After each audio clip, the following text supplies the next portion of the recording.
Welcome to my YouTube channel टेक्जीन। Previous video में हमने CI पाइपलाइन इंप्लीमेंट की थी। हमने अपनी ASP.NET एप्लीकेशन की डॉकर इमेज बनाई थी और उस डॉकर इमेज को हमने पुश किया था ACR एज़्योर कंटेनर रजिस्ट्री पे। आज की वीडियो में हम क्या करेंगे, हम उसी डॉकर इमेज को डिप्लॉय करेंगे AKS के ऊपर। अगर आपने अभी तक इस प्लेलिस्ट को एक्सेस नहीं किया तो भाई जल्दी से इस प्लेलिस्ट को एक्सेस कर लो, ज़्यादा से ज़्यादा शेयर करो क्योंकि यहाँ पर आपको एज़्योर डेवऑप्स का चैंपियन बनाया जा रहा है। ठीक है, तो इस प्लेलिस्ट को ज़रूर एक्सेस करो और ज़्यादा से ज़्यादा शेयर करो। AKS पर बात करने से पहले हमें सबसे पहले यह पता होना चाहिए कि क्यूबरनेटिस क्या है। अगर आपने मेरा डेवऑप्स का कोर्स देखा है तो भाई आपको बहुत अच्छे से पता होगा कि क्यूबरनेटिस क्या है। क्यूबरनेटिस बेसिकली एक ओपन सोर्स सिस्टम है जो कंटेनर्स को मैनेज करता है। ये डॉकर कंटेनर्स को रन, स्केल और ऑटो मैनेज करता है। अगर कंटेनर क्रैश हो जाए तो क्यूबरनेटिस ऑटोमेटिकली दोबारा उसको चला देता है। प्रोडक्शन एनवायरनमेंट में कंटेनर्स को हैंडल करने के लिए हम क्यूबरनेटिस का यूज करते हैं। देन उसके बाद अगर हम बात करते हैं AKS की, कि भाई मैंने बोला कि हम अपनी डॉकर इमेज जो हमने ACR में पुश की थी हम उसे बेसिकली क्या करेंगे, डिप्लॉय करेंगे AKS के ऊपर। तो भाई ये AKS क्या है? AKS की फुल फॉर्म है Azure Kubernetes service. AKS Microsoft Azure का मैनेज क्यूबरनेटिस सर्विस है। इसमें क्यूबरनेटिस का कंट्रोल प्लेन एज़्योर खुद मैनेज करता है, आपको मैनेज करने की नीड नहीं होती है। हमें सिर्फ अपनी एप्लीकेशन डिप्लॉय करनी होती है। एज़्योर सर्विसेज जैसे ACR एज़्योर डेवऑप्स के साथ हम इजीली इसको क्या करवा सकते हैं, इंटीग्रेट करवा सकते हैं। ये बेसिकली क्या है, एज़्योर क्यूबरनेटिस सर्विस है जो माइक्रोसॉफ्ट एज़्योर बेसिकली क्या करता है, आपकी क्यूबरनेटिस सर्विस को खुद मैनेज करता है। आपको खुद से कोई भी चीज करने की नीड नहीं होती है। ठीक है, तो ये बेसिकली हमारे पास कॉन्सेप्ट होता है AKS का। अब अगर हम बात करते हैं कि भाई इंडस्ट्री क्यों AKS पे इतना ज्यादा ट्रस्ट करती है, क्यों इंडस्ट्री इसको इतना ज्यादा यूज करती है, तो भाई क्यूबरनेटिस मैनुअली मैनेज करना बहुत मुश्किल होता है और टाइम टेकन प्रोसेस होता है। AKS ये काम बहुत इजीली और बहुत क्विकली आपको करके देता है। ऑटो स्केलिंग आपको यहाँ पे मिलती है। ऑटो स्केलिंग का मतलब क्या है कि लोड बढ़ने पर पॉड्स आपके खुद यहाँ पे इंक्रीज हो जाते हैं। हाई अवेलेबिलिटी और जीरो मिनिमम डाउन टाइम आपको यहाँ पे मिलता है। सिक्योरिटी मॉनिटरिंग और अपडेट्स एज़्योर खुद हैंडल करता है, आपको उसकी टेंशन लेने की नीड नहीं होती है। फास्टर डिप्लॉयमेंट आपको मिलती है CI/CD पाइपलाइन के साथ। ये बिल्कुल परफेक्ट वर्क करता है, इसीलिए इंडस्ट्री इसको इतना ज्यादा यूज करती है, इस पर इतना ज्यादा ट्रस्ट करती है। देन उसके बाद हम कुछ टर्मिनोलॉजीज की बात करते हैं जो जब भी हम क्यूबरनेटिस पढ़ते हैं या अगर हम AKS पे काम करना चाहते हैं तो वहां पे कुछ टर्मिनोलॉजीज यूज होती हैं। जैसे क्लस्टर क्या होता है, नोड्स क्या होते हैं, पॉड्स क्या होते हैं। अब अगर आप क्यूबरनेटिस अच्छे से पढ़कर आ रहे हो तो आपको इन सारी चीजों के बारे में पता होगा, बट हम एक क्विकली रिविजन कर लेते हैं इन चीजों का। क्लस्टर क्या होता है, पूरा क्यूबरनेटिस एनवायरनमेंट वो बेसिकली क्या होता है, क्लस्टर होता है। नोड क्या होती है, नोड बेसिकली एक वर्चुअल मशीन होती है जिसमें कंटेनर्स रन होते हैं। नोड काउंट क्या होता है कि क्लस्टर में टोटल कितनी वर्चुअल मशीन्स हैं।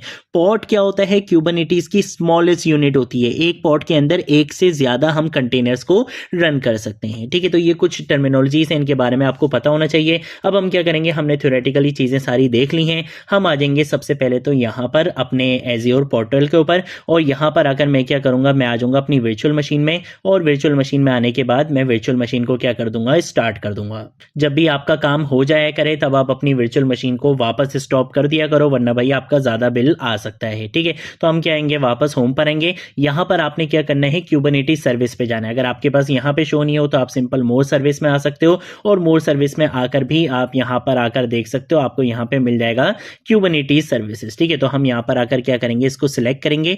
यहां पर आकर हमें क्या करना है, क्लस्टर क्रिएट करना है। क्लस्टर का मतलब क्या है कि वो पूरा इन्वायरमेंट जहां पे हम क्यूबरनेटिस का सारा काम करने वाले हैं। तो हम यहां पर आकर क्या करेंगे, एक क्लस्टर यहां पे क्रिएट करेंगे। ठीक है, तो मैंने यहां पे क्रिएट के बटन पे क्लिक करा। हमें क्या करना है, क्यूबरनेटिस क्लस्टर क्रिएट करना है, तो मैं इस पे यहां पे आके क्लिक कर दूंगा। देन उसके बाद हमें क्या करना है, हमें यहां पे अपना रिसोर्स ग्रुप बताना है। रिसोर्स ग्रुप आपने वही सिलेक्ट करना है जो हम ACR के साथ या वर्चुअल मशीन के साथ हम काम कर रहे हैं, वही आपने रिसोर्स ग्रुप यहां पे सिलेक्ट करना है। तो मैंने वही रिसोर्स ग्रुप यहां पे सिलेक्ट कर लिया। उसके बाद हम क्या करेंगे, हम यहां पर आकर अपने क्लस्टर का नाम बताएंगे। मैंने लेट सपोज यहां पे अपने क्लस्टर का नाम यहाँ पे रख लिया, माई AKS रख लेते हैं हम इसका नाम। ठीक है, तो हमने यहाँ पे अपने क्यूबरनेटिस क्लस्टर का नाम भी यहाँ पे रख लिया। ठीक है, यहाँ पे अवेलेबिलिटी जोन अभी यहाँ पे लोड हो रहा है। AKS प्राइसिंग आप यहाँ पे देख सकते हो फ्री है, इसको हम फ्री ही सिलेक्ट रहने देंगे, और इसके साथ साथ यहाँ पे हम और किसी भी चीज को सिलेक्ट नहीं करेंगे। जो बाय डिफॉल्ट इसके ऑप्शंस आ रहे हैं हम इसी पर ही रहेंगे। ठीक है, उसके बाद हम क्या करेंगे, नेक्स्ट के बटन पे क्लिक करेंगे। यहाँ पे हमारे पास एक ऑप्शन आता है नोड पूल्स का। ठीक है, तो ये थोड़ा सा टाइम लेता है लोड होने में, इसको हम टाइम देंगे लोड होने के लिए। ठीक है, तो यहाँ पे देखो आपके पास ये लोड होकर आ जाएगा नोड पुल। ठीक है, हम क्या करेंगे, इसके ऊपर यहाँ पे क्लिक करेंगे और इसके ऊपर क्लिक करने के बाद हम यहाँ पर आएंगे। यहाँ पर आकर ये आपको स्टैंडर्ड साइज सेलेक्ट करने का बोल रहे हैं।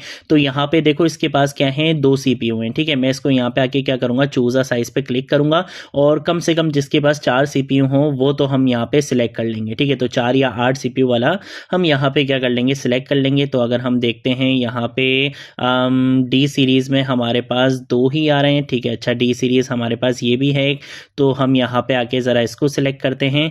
और यहाँ पे ये जो हमारे पास 8 CPU वाला जो आ रहा है उसकी कॉस्ट तो खैर बहुत ज़्यादा है, तो ये जो हमारे पास आ रहा है 4 CPU वाला, ठीक है, हम इसको यहाँ पे क्या कर लेते हैं, सिलेक्ट कर लेते हैं। ठीक है, तो मैंने इसको यहाँ पे आके सिलेक्ट कर लिया। इसके पास आप देख सकते हो 4 CPU हैं। ठीक है, और इसकी प्राइसिंग देख लेना, इसकी प्राइसिंग आपके बजट से ज़्यादा ना हो। जैसे जो एजियोर ने आपको क्रेडिट्स दिए में वो आपके पास 190 या 180 तो आपके पास होंगे, तो उसी के अंदर आ रहा हो, वरना आपके बैंक अकाउंट से डिडक्ट हो सकते हैं। ठीक है, तो मैं आपको एक बार दोबारा दिखा देता हूं कि जैसे अगर आप यहां पर आओगे तो आपको यहां पे कॉस्ट आपको यहां पे दिख रही होती है। ठीक है, इसको लोड होने दो, आप यहां पे देख सकते हो। ठीक है, तो लेट सपोज अगर आप यहां पे डी सीरीज की कोई भी यहां पे यूज करना चाहते हो, जैसे लेट सपोज अगर मैं इसको यहां पे सिलेक्ट करता हूं और यहां पे आके जैसे ये 8 CPU वाला आ रहा है, तो 8 CPU वाले की आप यहां पे कॉस्ट देख सकते हो कि ये 400 से ज्यादा जा रहा है, तो इसको यहां पे आके सिलेक्ट मत कर लेना। ठीक है ना, ऐसी चीज आपने यहाँ पे सिलेक्ट करनी है जिसकी कॉस्ट आपके क्रेडिट्स के अकॉर्डिंग आ रही हो। ठीक है, तो हमने जैसे यहाँ पे आके इसको सिलेक्ट कर लिया। उसके बाद ये यहाँ पे आके पूछ रहा है कि भाई नोट काउंट कितना चाहिए अभी के लिए, क्योंकि हम सिर्फ एक प्रैक्टिस कर रहे हैं, तो अभी के लिए हम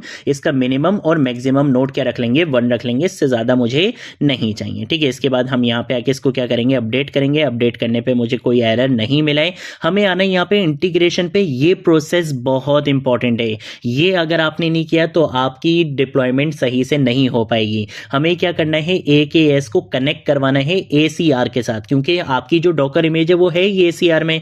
तो हम क्या करेंगे, यहां पर आकर इस पे क्लिक करेंगे और यहां पर आकर हमने जो लास्ट वीडियो में ACR बनाया था वो बनाया था माई ACR ASP के नाम से। ठीक है, तो हमने यहाँ पे बता दिया कि भाई इससे क्या हो जाना, इंटीग्रेट हो जाना। ठीक है, बाकी हमें कोई चीज़ यहाँ पे करने की ज़रूरत नहीं है। हम यहाँ पे रिव्यू प्लस क्रिएट के ऊपर क्लिक करेंगे, जिससे क्या होगा, वैलिडेशन इन प्रोग्रेस यहाँ पे लिखा हुआ आएगा। थोड़ा सा टाइम लेगा ये, और हमें यहाँ पे दिखा देगा कंप्लीट रिव्यू कि ये बेसिकली AKS जो क्रिएट करने वाला है, जो यहाँ पे क्लस्टर बनाने वाला है, उसमें आपने क्या क्या चीज़ें सिलेक्ट की हैं। तो आप यहाँ पे देख सकते हो कि सारी चीज़ें हमारे पास यहाँ पे आ चुकी हैं, और कोई भी चीज़ आप देख सकते हो कि यहाँ पे पेड नहीं है, सारी चीज़ें हम यहाँ पे फ्री ही यूज़ कर रहे हैं। ठीक है, तो मैं यहाँ पर आकर इसको क्या कर दूंगा, क्रिएट कर दूंगा, जिससे क्या होगा, हमारा AKS यहाँ पे क्रिएट हो जाएगा। ठीक है, तो AKS तो अब अपना यहाँ पे क्रिएट हो जाएगा। इसके साथ साथ मैं एक काम ये करता हूँ कि मैं इसको अपने पोर्टल को यहाँ पे नेक्स्ट न्यू टैब में भी ओपन कर लेता हूँ, और जो हमें बेसिकली अपनी वर्चुअल मशीन को लॉग इन करना होता है वो काम भी हम कर लेते हैं। तो उसके लिए हम क्या करेंगे, यहाँ पे माई VM में आएंगे।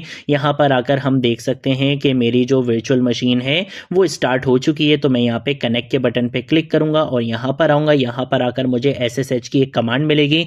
बाय द वे, ये जो आपका AKS होता है ये 5 to 7 मिनट्स लेता है क्रिएट होने में। ठीक है, तो इसको हम इसका कंप्लीट टाइम देंगे। यहाँ पर आकर इस SSH कमांड को हम यहाँ पे कॉपी करेंगे। यहाँ पर आऊँगा, यहीं पर ही मेरी वो फाइल है। ठीक है, प्राइवेट जो फाइल होती है हमारी वो है यूजर्स के अंदर, टेक्जीन के अंदर, यहाँ पर है। ठीक है ना, यहाँ पे मैं आपको दिखा सकता हूँ my-vm_kpm। ठीक है, तो मैं यहीं पर ही क्या करूँगा, अपनी VM में लॉग इन कर लूँगा। ठीक है, तो मैंने यहाँ पे टर्मिनल ओपन कर लिया है। टर्मिनल ओपन करने के बाद मैं सबसे पहले इस कमांड को पेस्ट करूँगा और यहाँ पर आकर मैं अपनी फाइल का पाथ दे दूंगा विद नेम। ठीक है, तो मैं लिखूंगा ./kc। करंट डायरेक्टरी के अंदर हमारे पास एक फाइल है my-vm_key.pem। ठीक है, इसमें मुझे क्या होना है, लॉगिन होना है। तो ये मुझे यहाँ पे क्या कर देगा, लॉगिन कर देगा। आप देख सकते हो मैं यहाँ पे लॉगिन हो चुका हूँ। ठीक है, चाहो तो अपना एजेंट भी यहाँ पे रन कर दो, बट उससे पहले हम क्या करेंगे, हम जाएंगे एजियोर डेवऑप्स पे। ठीक है, और यहाँ पर आकर ये मेरा प्रोजेक्ट है, मैं इस प्रोजेक्ट के ऊपर आऊँगा। और प्रोजेक्ट के ऊपर आने के बाद या एक काम ये करते हैं कि हम आ जाते हैं, सबसे पहले तो बैक करते हैं, और ये मेरा प्रोजेक्ट है ASP.NET का। मैं यहाँ पर आऊँगा, यहाँ पे आके मैं राइट क्लिक करूँगा।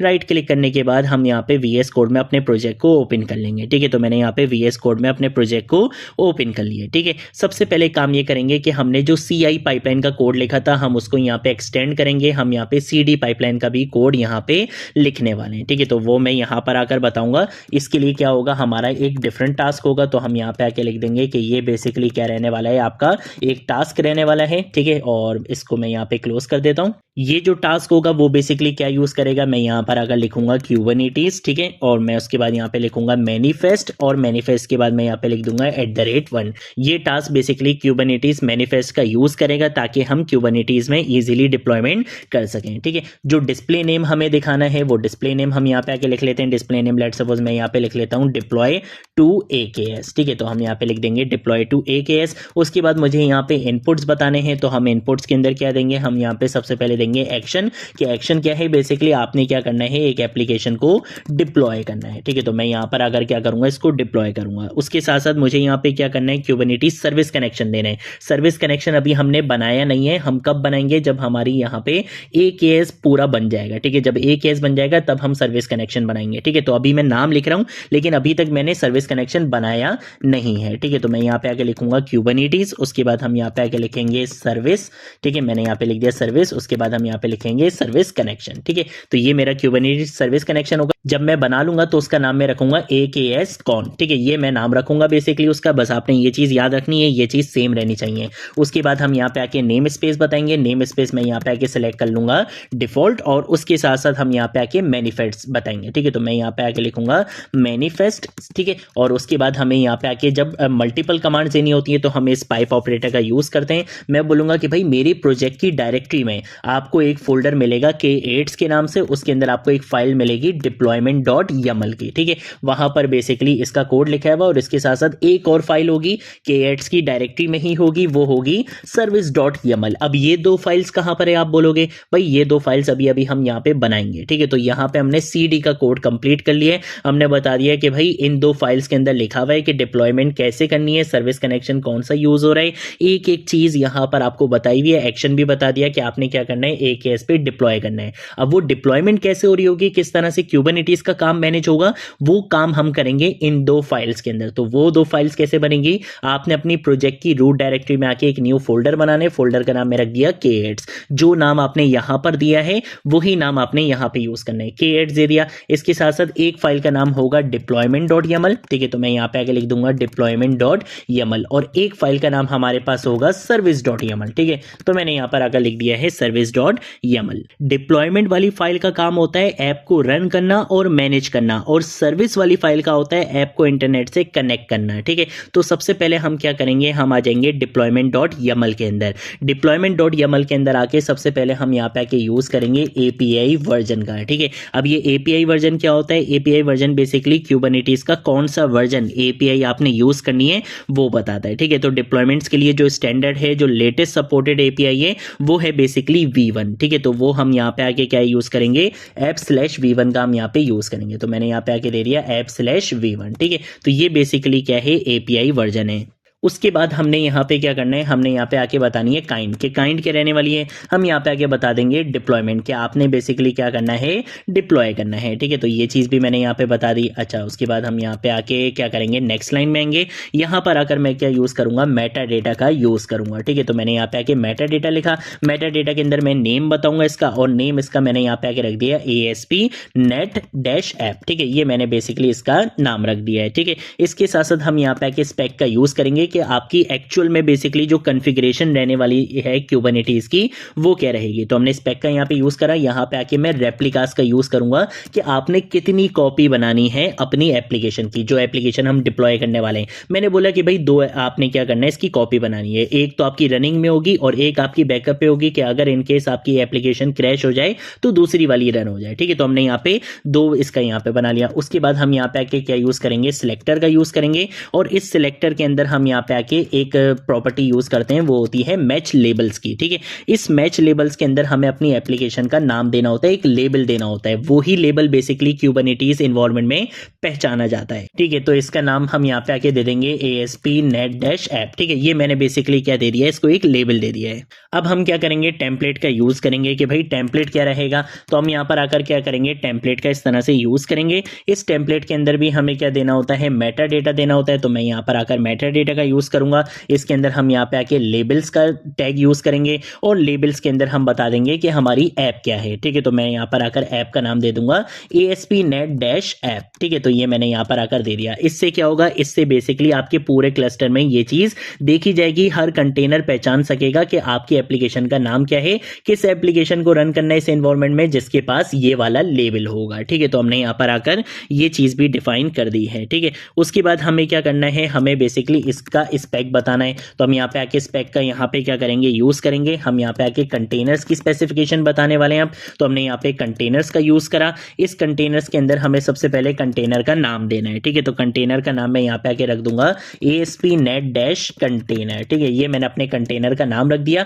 जहाँ पे बेसिकली हमारी एप्लीकेशन रन होगी। अब हमारी एप्लीकेशन आएगी कहाँ से, वो मुझे बताना पड़ेगा इमेज। अब ये इमेज कहाँ से मिलेगी, ये इमेज हम उसी इमेज की बात कर रहे हैं जिसको हमने लास्ट वीडियो में कहाँ पुश किया था, ACR के ऊपर पुश किया था। ठीक है, तो आप देख सकते हो कि एक केस हमारा बन चुका है। मैं काम ये करूंगा कि मैं वापस से आ जाऊंगा यहाँ पे एज़्योर पे और यहाँ पे हम कंटेनर रजिस्ट्रीज पे जाएंगे। कंटेनर रजिस्ट्रीज पे जाके हमने इस रजिस्ट्री को क्रिएट किया था, हम इस रजिस्ट्री पर आएंगे। यहाँ पर आकर अगर हम जाते हैं बेसिकली रेपोजिटरीज पे, तो रेपोजिटरीज के अंदर जाकर हमें बेसिकली क्या मिल जाएगी, हमारी रेपोजिटरी मिलेगी। यहाँ पर हमने अपनी इमेज को बेसिकली पुश किया था। ठीक है, तो अगर मैं इस इमेज पे क्या करता हूँ, क्लिक करता हूँ और जैसे ही इस इमेज पे क्लिक करूंगा तो आप यहाँ पे देख सकते हो हमें हमारी इमेज का पूरा नाम यहाँ पे, पूरा पाथ यहाँ पे मिल चुका है। ठीक है, तो मैं इस पाथ को यहाँ पे क्या करूंगा, कॉपी करूंगा और मैं यहाँ पर आकर क्या कर दूंगा, इसको पेस्ट कर दूंगा। ठीक है, ये हमारी क्या होती है, कंटेनर रजिस्ट्री होती है। ये हमारी इमेज का नाम होता है और ये हमारी इमेज का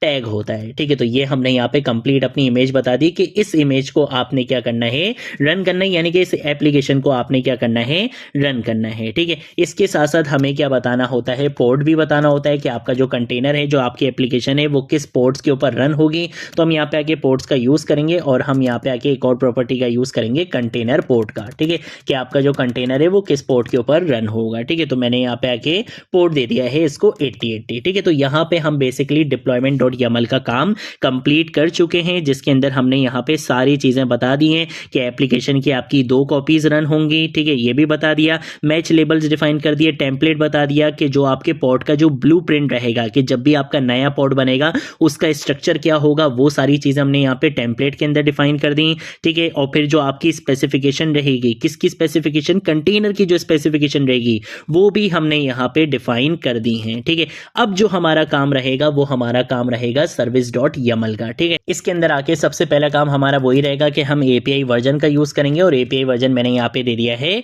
V1। ठीक है, इसके साथ साथ हम यहाँ पे काइंड का यूज करेंगे और काइंड क्या है, इसका काम होगा सर्विस प्रोवाइड करना। ठीक है, तो हम यहाँ पे आके इसकी जो काइंड यूज करेंगे वो क्या होगा, सर्विस होगा। ठीक है, इसके साथ साथ हमें यहाँ पे मेटा डेटा देना है, तो मेटा डेटा के लिए इसका नाम हमें यहाँ पे रखना होता है। इसका नाम मैं यहाँ पे रख लूंगा ASP.NET-सर्विस। ठीक है, ये मैंने इसका नाम यहाँ पे रख लिया है। ठीक है, ये नाम रखने के बाद अच्छा सर्विस का एस हमें यहाँ पे क्या रखना है, स्मॉल रखना है, वो नाम मैंने यहाँ पे रख लिया है। उसके बाद हम क्या करेंगे, स्पेक का यूज करेंगे और हम यहाँ पे आके इसकी स्पेसिफिकेशन बताएंगे। टाइप क्या रहेगी, टाइप बेसिकली रहेगी इसकी लोड बैलेंसर रहेगी। लोड बैलेंसर का मतलब क्या हुआ कि जो क्लाउड प्रोवाइडर है, एज़्योर है, ये बेसिकली क्या करेगा, आपको पब्लिक आईपी असाइन करेगा। ट्रैफिक ऑटोमेटिकली पॉड्स में डिस्ट्रीब्यूट होगा। ये सारा काम कौन हैंडल करेगा, एज़्योर खुद हैंडल करेगा, आपको करने की नीड नहीं है। ठीक है, ये भी हमने बता दिया। उसके बाद हम यहाँ पे क्या करेंगे, सिलेक्टर का यूज करेंगे। सिलेक्टर के अंदर हम अपनी एप्लीकेशन का नाम बताएंगे। एप्लीकेशन का नाम आपने वही देना है जो हमने डिप्लॉयमेंट में दिया था। डिप्लॉयमेंट में क्या रखा था, ASP.NET-ऐप रखा था। ठीक है, तो वही नाम हमने यहाँ पे देना है।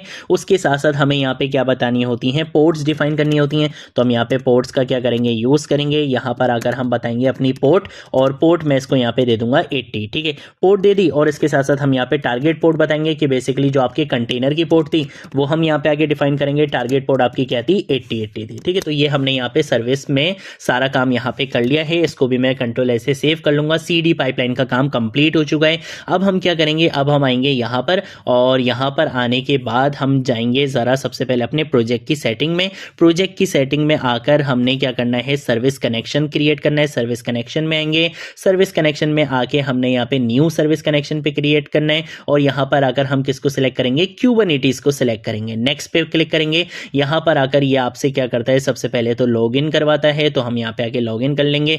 तो मुझे अपना यहाँ पे ईमेल एड्रेस देना पड़ेगा। जैसे ही हम यहाँ पे लॉगिन होंगे तो एज़्योर सब्सक्रिप्शन आपने वही सिलेक्ट करनी है जिस के ऊपर हम काम कर रहे थे। क्लस्टर हमें यहाँ पे आके यही क्लस्टर अभी मैंने क्रिएट किया था यहाँ पर, ठीक है, उसी क्लस्टर को हमने यहाँ पे सिलेक्ट कर लिया। नेम स्पेस जो हमने डिफ़ॉल्ट यूज़ करा है यहाँ पे डिप्लॉयमेंट में, हम वही वाला नेम स्पेस भी यूज़ करेंगे। सर्विस कनेक्शन का नाम जो मैंने वहाँ पे दिया था वही सर्विस कनेक्शन का नाम हम यहाँ पे यूज़ करेंगे। आपको याद होगा कि जब मैंने यहाँ पे CD का कोड लिखा था तो मैंने यहाँ पे सर्विस कनेक्शन क्या दिया था, AKS-CON, AKS-CON, ठीक है। तो वही मैंने सर्विस कनेक्शन यहाँ पे दे दिया है, grant access permission to all pipelines, और हम यहाँ पे आके इसको सेव कर लेंगे, ठीक है। तो अब सारा काम हमारा यहाँ पे कंप्लीट हो चुका है। अब हम सिंपल क्या करेंगे, अब हम आ जाएंगे यहाँ पर अपनी वर्चुअल मशीन में। यहाँ पर आकर मैं क्या बोलूँगा, CD एजेंट के सबसे पहले तो एजेंट की डायरेक्टरी में जाओ, यहाँ पर आकर ./run.sh, ठीक है, जिससे क्या होगा हमारा सेल्फ होस्टेड एजेंट यहाँ पे रन हो जाएगा, ठीक है। तो हमारा सेल्फ होस्टेड एजेंट यहाँ पे रन होने देते हैं और इसको भी यहाँ पे ज़रा हमारी सर्विस को क्रिएट होने देते हैं। जैसे ये सर्विस क्रिएट हो जाएगी, सर्विस हो चुकी है क्रिएट, अब हम क्या करेंगे, यहाँ पे पाइपलाइंस के ऊपर आएंगे, ठीक है। और यहाँ पर आने के बाद मैं क्या करूँगा, मैं यहाँ पर आ जाता हूँ। सबसे पहले तो यहाँ पर आकर हम क्या करेंगे, अपना कोड यहाँ पे पुश करेंगे। पहले देख लेते हैं कि हाँ भाई लिसनिंग फॉर जॉब्स आ रहा है, ठीक है। मैं यहाँ पर आकर लिखूंगा git add डॉट, और उसके बाद हम यहाँ पे आकर लिखेंगे git commit -m, और उसके बाद हम यहाँ पे एक मैसेज लिख देंगे CD, या सिंपल लिख लेते हैं deploy docker image to AKS, ठीक है। हमने यहाँ पे एक मैसेज लिख दिया है, लास्ट में आके हम क्या करवा देंगे, पुश करवा देंगे, ठीक है। जिससे क्या होगा, हमारी CD पाइपलाइन का कोड भी पुश हो जाएगा, हमारी डिप्लॉयमेंट की भी जो फाइल्स थी कुबरनेटिस की वो भी यहाँ पे पुश हो जाएंगे, ठीक है। तो अब ज़रा हम यहाँ पर आते हैं, रनिंग फॉर जॉब हमें यहाँ पे मिल चुका है। अगर हम इसको यहाँ पे आके रिफ्रेश करते हैं तो हमारी जो पाइपलाइन है वो रनिंग में है। हम यहाँ पर आ जाते हैं और हम इसके ऊपर ज़रा आके क्लिक कर लेते हैं, स्टेज पे आ जाते हैं, और अब हम यहाँ पे आके देख सकते हैं कि हमारी पाइपलाइन किस तरह से रन हो रही है, ठीक है। थोड़ा सा टाइम देते हैं, अगर कोई एरर आएगा तो उस एरर को हम रिजॉल्व कर लेंगे, और अगर डिप्लॉय हो जाएगी तो भाई बहुत ही अच्छी बात हो जाएगी। तो देखो यहाँ पे मेरे पास एक एरर आ चुका है, और ये एरर क्या कह रहा है, ये एरर कह रहा है कि deployment in version V1 can not be handled as deployment. अच्छा, वापस आते हैं ज़रा। वापस आने के बाद ज़रा हम देखते हैं कि भाई क्या भंड मारा है हमने। ये तो खैर CD पाइपलाइन का कोड था, इसमें तो खैर कोई प्रॉब्लम नहीं है। मेन जो चीज़ थी उसमें ये मैनिफेस्ट थी, फोल्डर के नाम, सारी चीज़ें बिल्कुल ठीक हैं। डिप्लॉयमेंट में आते हैं। डिप्लॉयमेंट में आने के बाद यहाँ पर आकर हम देख लेते हैं स्पेक, ठीक है। यहाँ अच्छा ये स्पेक है, ये सेप पे क्या लिख दिया मैंने, ये स्पेक है, ठीक है ना। ये चीज़ हमारी फिक्स हो चुकी है। इसके साथ साथ यहाँ पे ये जो 8080s लिखा हुआ है, ये 8080s नहीं है भाई, ये 8080 लिखना था यहाँ पे, ठीक है ना। तो ये दो चीज़ें हमारी थोड़ी सी मिस्टेक थी, इसको हमने यहाँ पे फिक्स किया है। फिक्स करने के बाद हम एक काम ये करेंगे कि हम दोबारा से आते हैं git add डॉट पे, उसके बाद हम यहाँ पे कमिट पर आएंगे और हम यहाँ पर आकर इसको क्या कर देंगे, पुश कर देंगे, ठीक है ना। तो यहाँ पे हमने अपना कोड दोबारा से पुश किया है, दोबारा हमारी पाइपलाइन क्या होगी, रन होगी। तो हम एक काम ये करते हैं कि वापस से पाइपलाइंस पे आते हैं और हम यहाँ पे आके ये जो पाइपलाइन हमारी रनिंग में है, हम डायरेक्टली इसके ऊपर आएंगे। यहाँ पर आने के बाद ये हम स्टेज के ऊपर जाएंगे और हम यहाँ पे आके अब वेट करते हैं कि अब क्या होता है। तो अब आप यहाँ पे देख सकते हो कि डिप्लॉय टू AKS सक्सेसफुली यहाँ पर हो चुका है। इस जॉब को भी हम यहाँ पे एंड में कंप्लीट होने देते हैं। यहाँ पे सारी चीज़ें हमारी हो चुकी हैं, ठीक है। आप यहाँ पे देख सकते हो कि जॉब हमारी सक्सेसफुली हो चुकी है, ठीक है। अब क्या करेंगे, अब हम आएंगे ज़रा माइक्रोसॉफ्ट एज्योर पे और उसके बाद हमने यहाँ पे जो अपना AKS क्रिएट किया था, जो क्लस्टर क्रिएट किया था, हम इसके ऊपर आएंगे। यहाँ पर आकर हमें बेसिकली मिलने वाला है अपना पब्लिक URL, जहाँ पे बेसिकली हम क्या कर सकते हैं, अपनी एप्लीकेशन को एक्सेस कर सकते हैं। तो उसके लिए बेसिकली हमारे पास एक ऑप्शन आता है सर्विसेज एंड इनग्रेसेस का, हम इसके ऊपर आएंगे। यहाँ पर आने के बाद हम ज़रा आते हैं यहाँ पे ASP.NET सर्विस, क्योंकि यही हमें क्या प्रोवाइड करेगा, एक्सटर्नल IP प्रोवाइड करेगा, ठीक है। तो हम यहाँ पर आ जाते हैं और यहाँ पर अगर आप देख सकते हो ये रही एक्सटर्नल IP, इस पे अगर हम क्लिक करेंगे तो हमारी जो एप्लीकेशन है वो हमें एप्लीकेशन यहाँ पर लाइव होकर मिल जाएगी। आप यहाँ पे देख सकते हो हमारी एप्लीकेशन यहाँ पर लाइव है। ये हमारे पास प्रोसेस होता है कि किस तरह से हम CD पाइपलाइन इंप्लीमेंट कर सकते हैं, कैसे हम अपनी ACR में जो हमारी डॉकर इमेज थी उसको कैसे हम डिप्लॉय कर सकते हैं AKS के ऊपर।